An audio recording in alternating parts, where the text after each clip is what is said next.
Hello guys, welcome to my উপন্যাস প্রেমী YouTube channel. তো আজকে পড়ছে বৃষ্টি, তার মধ্যে আমি এখন উপন্যাসের ভয়েস শ্যুট করছি। মানে ভাবো জাস্ট ফিলিংসটা, এই বৃষ্টির দিনে বসে বসে উপন্যাস শ্যুট, ওয়াও! আর সেটাও আবার অন্ধকারের মধ্যে, কি থ্রিলিং না ব্যাপারটা।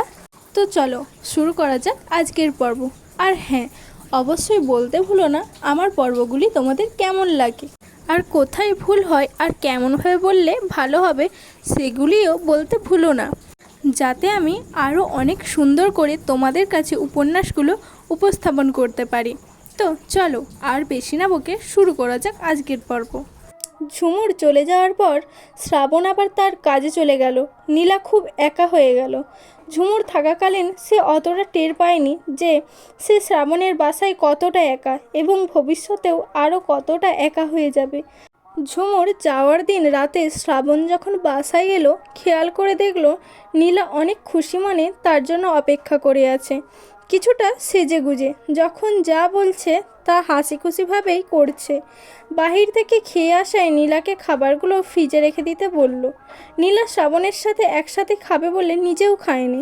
শ্রাবণের কথা শুনে সে দ্রুত খেয়ে সব গুছিয়ে রুমে আসতেই দেখলো শ্রাবণ লাইট অফ করে শুয়ে আছে। যদিও নীলা ভেবেছিল টিভি দেখতে দেখতে কিংবা খেতে খেতে শ্রাবণের সাথে কিছুক্ষণ কথা বলবে, সে তার আগে শ্রাবণকে ফিরিয়ে আনবে, তবুও শ্রাবণের কথা মতো শুয়ে গেল। শ্রাবণ নীলা দুজনেই চুপ করে আছে। নীরবতা ভেঙে নীলা বলল, শ্রাবণ, আই লাভ ইউ। শ্রাবণ কোনো উত্তর দিল না। নীলা আবার বলে উঠল, এই শ্রাবণ, আই লাভ ইউ। শ্রাবণ তাও চুপ করে থাকলো। নীলা তখন কিছুটা শ্রাবণের দিকে ফিরে আরও রেগে গিয়ে বলল, শ্রাবণ, আই লাভ ইউ এ লট।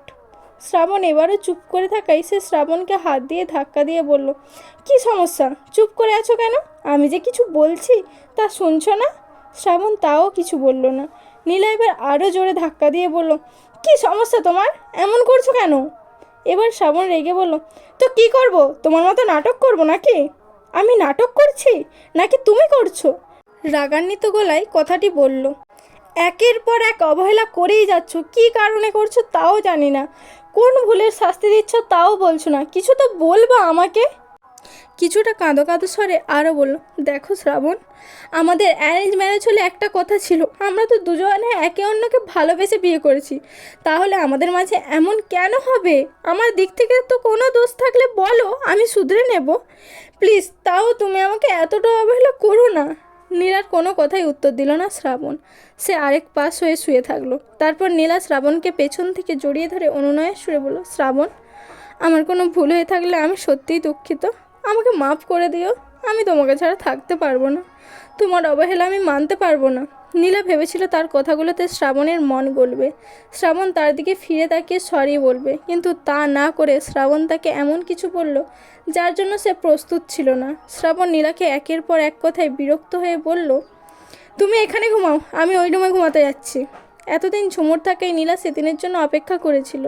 সে ভেবেছিল ঝুমুরের কারণে হয়তো শ্রাবণ তার সাথে থাকছে না, তাই সে অনেক আশা নিয়েছিল যে সেদিন শ্রাবণ তার সাথে থাকবে, অনেক গল্প করবে, সে তার শ্রাবণকে নিজের মতো করে পাবে, নিজের মতো করে ছুঁতে পারবে। কিন্তু তা না করে শ্রাবণের মুখ থেকে এমন কথা শুনে সে অবাক হয়ে গেল। শ্রাবণের মুখের উপর বলে ফেলল, এসব কেন করছো শ্রাবণ? ঘুম পাচ্ছে, ঘুমাতে যাচ্ছি, বিরক্ত করবা না। কথাটা বলে শোয়া থেকে উঠে গেল শ্রাবণ। কথাটা যতটা না নীলার কাছে অবহেলার ছিল, তার চেয়েও বেশি অসম্মানের লেগেছিল, তাই শ্রাবণকে আর কিছু বলল না। শ্রাবণ চলে যাওয়ার পর নীলা অনেক কাঁদলো। কাঁদতে কাঁদতে একটা সময় ঘুমিয়ে পড়লো সে। তখন রাত 2টো। নীলা গভীর ঘুমে আচ্ছন্ন। শ্রাবণ তার মায়ের রুম থেকে বেরিয়ে নীলার কাছে এলো। নীলা যেদিকে মুখ করে ঘুমিয়েছে ঠিক সেদিকে দাঁড়িয়ে নীলার দিকে তাকিয়ে রইল। একটা চেয়ার টেনে পাশে বসলো। খাটে বসতে পারতো, তবুও বসেনি, যদি নীলা জেগে ওঠে এই ভয়ে। তারপর নীলার ভেজা চোখের দিকে তাকিয়ে কাঁদতে লাগলো নীরবে। শব্দহীন কান্নাগুলো বোধহয় শব্দযুক্ত কান্নার থেকেও অনেক বেশি ভারী। ডিম লাইটের আলোতে শ্রাবণের কাছে নীলাকে অদ্ভুত মায়াবী লাগছিল, একদম তার মায়ের মতো। নীলাকে আলতো করে ছুতে গিয়েও হাত সরিয়ে নিল শ্রাবণ। একসময় কত ইচ্ছা ছিল নীলাকে স্পর্শ করার, অথচ নিজের করে পেয়েও তখন হাত সরিয়ে নিচ্ছিল সে। নিষ্পাপ মুখের দিকে তাকিয়ে বারবার অতীতে ফিরে যাচ্ছিল শ্রাবণ। তাদের সোনালি দিন, তাদের কাটানো ভালোবাসার সময়, এগুলো ভেবে আরও বেশি কাঁদতে লাগলো সে। অতীত স্মৃতিতে নাজিমের হঠাৎ আগমনে ঘৃণা এবং প্রতিশোধ স্পৃহায় কান্না থামিয়ে দিল শ্রাবণ। চেয়ার থেকে উঠে গিয়ে মায়ের রুমে চলে গেল সে। তারপর দরজা বন্ধ করে কিছু বলতে লাগলো বিড়বিড় করে। 2-3 মিনিট পর হঠাৎ করে কথা বলা বন্ধ হয়ে গেল। এরপর আর কোনো সাড়া শব্দও নেই। সকালবেলা ঘুম থেকে উঠে নীলা ফ্রেশ হয়ে বিছানা গুছিয়ে শ্রাবণকে ডাকার জন্য মায়ের রুমের দরজায় কড়া নাড়তে লাগলো। কয়েকবার কড়া নাড়ানোর পর দরজা খুলল শ্রাবণ। চোখে তার তখনও অনেক ঘুম, চোখ মেলতে পারছিল না ঠিক করে। দরজা খুলে নীলার সাথে কথা বলার ইচ্ছে ছিল না শ্রাবণের। নীলার অনবরত কড়া নাড়ানোতে বিরক্ত হয়ে দরজা খুলল সে। দরজা খুলেই বিরক্ত হয়ে নীলাকে বলল, কি হয়েছে, এত ভোরে ডাকাডাকি করছো কেন? শ্রাবণের প্রত্যুত্তরে নীলা কিছুটা হেসে বলল, এখন ভোর মনে হয় তোমার? আমি নিজেই তো উঠতে দেরি করে ফেলেছি। নীলার কথায় শ্রাবণের বিরক্তির পরিমাণটা আরও বেড়ে গেল। তোমার কাছে এখন দুপুর মনে হতে পারে, কিন্তু আমার কাছে না। আর তুমি কখন উঠেছো না উঠেছো আমি কি সেটা জিজ্ঞাসা করছি? এত আগ বাড়িয়ে কথা বলতে চাও কেন? তোমার সাথে আমাকে মেলাতে আসবে না একদম। শ্রাবণের অহেতুক রেগে যাওয়াটা খুব খারাপ লাগলো নীলার। বিয়ের পর থেকে শ্রাবণ তার সাথে বাজে ব্যবহার করে আসছিল, যা নয় তা বলছিল, যখন তখন রাগারাগি করছিল। তাকে রীতিমতো মানসিক অত্যাচার করা শুরু করলো শ্রাবণ। তবুও নীলা শান্ত হয়ে সব মেনে নিচ্ছিল। কয়েক ঘন্টা পর নাস্তা করে রোজগার মতো বেরিয়ে পড়ল শ্রাবণ। নীলা যে অনেকক্ষণ ধরে তার জন্য অপেক্ষা করেছিল সেদিকে তার খেয়ালই ছিল না। নীলা নিজ থেকে আগের মতো কথা বলল না আর, কেবল শ্রাবণের যা যা লাগে তা বুঝিয়ে দিয়েছিল। দুপুরে শ্রাবণ বাইরে খেয়েছিল, তাই সেদিন আর আসা হয়নি তার।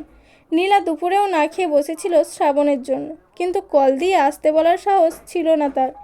একা একা আনমনে প্রতীক্ষাই ছিল শ্রাবণের। প্রতীক্ষা শব্দটির সৃষ্টি সম্ভবত মেয়েদেরই জন্য।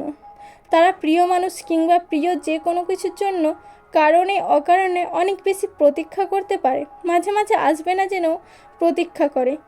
প্রিয় কোনো কিছুর জন্য অহেতুক প্রতীক্ষা করার মাঝেও তারা এক প্রকার সুখ পায়। নীলাও সেদিন শ্রাবণ আসবে না জানার পরেও প্রতীক্ষাই ছিল। শুয়ে বসে টিভি দেখে কিংবা সৎমায়ের সাথে গল্প করে সময় কাটালো। যখন শ্রাবণ বাসায় আসলো তখন রাত 9টা। শ্রাবণকে দেখতে অনেক ক্লান্ত লাগছিল। নীলা তার দিকে তাকাতে শ্রাবণ ক্লান্ত স্বরে বলল, আমি আজ খাবো না, তুমি খেয়ে ঘুমিয়ে যেও। প্রত্যুত্তরে নীলা তেমন কিছুই বলল না, কারণ সে জানে সে কিছু বললেই কথা বাড়বে, শ্রাবণ রেগে যাবে। তাই সে শুধু ঠিক আছে বলে চুপ হয়ে গেল। তারপর শ্রাবণ জামা কাপড় পরিবর্তন করে ফ্রেশ হয়ে মায়ের রুমে চলে গেল। শ্রাবণ চলে যাওয়ার পর নীলা মন খারাপ করে বসেছিল অনেকক্ষণ। রাগে ক্ষোভে অনেক কিছু ইচ্ছে করছিল তার। হাতের চুড়ি থেকে শুরু করে সমস্ত ঘর ভেঙে ফেলতে ইচ্ছে করছিল।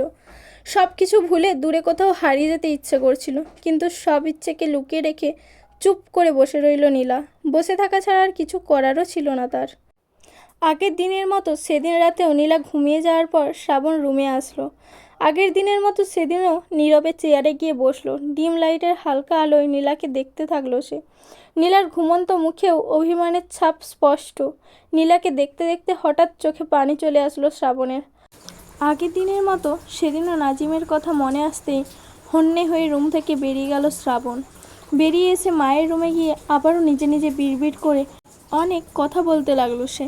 এভাবে রোজ হালকা আলোয় নীলাকে দেখা, পুরাতন স্মৃতি মনে করে কান্না করা, তৃতীয় ব্যক্তির কথা মনে হতেই হুট করে বেরিয়ে এসে মায়ের রুমে বিড়বিড় করে কিছু বলা একটা অভ্যাসে পরিণত হলো শ্রাবণের। মাঝে মাঝে নীলাকে ছুঁয়ে দেওয়ার প্রবল ইচ্ছা হতো তার, হাত বাড়িয়েও ছিল কয়েকবার। কিন্তু যখনই মনে আসতো নাজিমের সাথে নীলা নির্জন জায়গায় কি না কি হয়েছে, তখনই তার সমস্ত ইচ্ছে চলে যেত। তখন সে প্রচণ্ড কাঁদত, এক বুক অভিমানে এবং এক বুক ভালোবাসায়।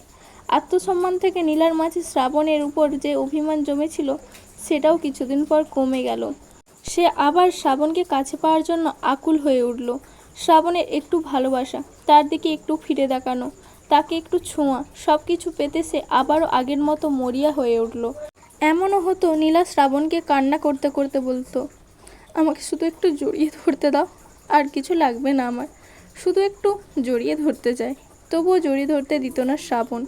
শ্রাবণ সেদিন অফিসে যাওয়ার সময় নীলা তাকে বলল, অনেক দিন হলো মায়ের বাসায় যায় না, মা কল দিয়ে জোর করতেছিল খুব বাসায় যাওয়ার জন্য, তোমাকেও নাকি অনেকবার কল দিয়েছিল, তুমি আজকাল করে করে এড়িয়ে যাচ্ছ।